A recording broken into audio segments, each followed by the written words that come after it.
Ndakawana basa rekuva mudzidzisi paUniversity of Zimbabwe mugore ra2009. Ndaishanda basa rangu nepandaigonawo. Tingangoti ndaingofambisawo ndima zvekuvarairwa. Muna 2011 pane zvakaitika. Ndakaperekedza chikwata chevashanyi vekuAmerica avo vakanga vauya muZimbabwe kuzoita tsvakurudzo yekuti vaedze kuona kuti tingavandudza sei gohwo revarimi vane minda isina kunyanya kukura zvikuru.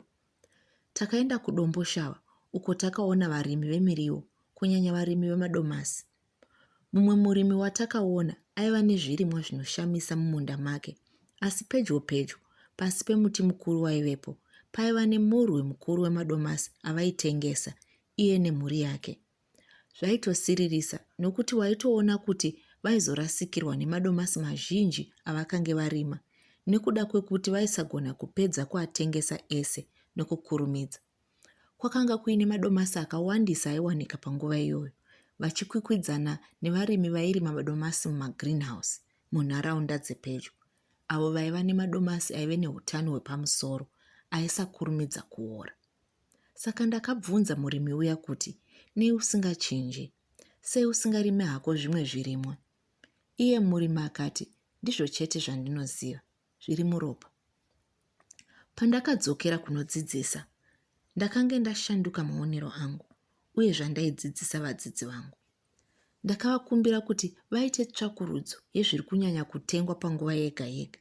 Vatarise nzira dzekuvandudza zvirimwa zvavanokohwa, value addition, uye nguva dzose vafunge mazano ane hungwaru ezvokuita pakurima kwavanenge voita.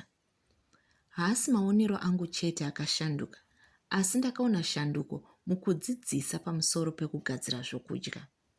Vazhinji vanonyanyoda kurima michero inobva kunze, asi ngatitarisei michero yemuno.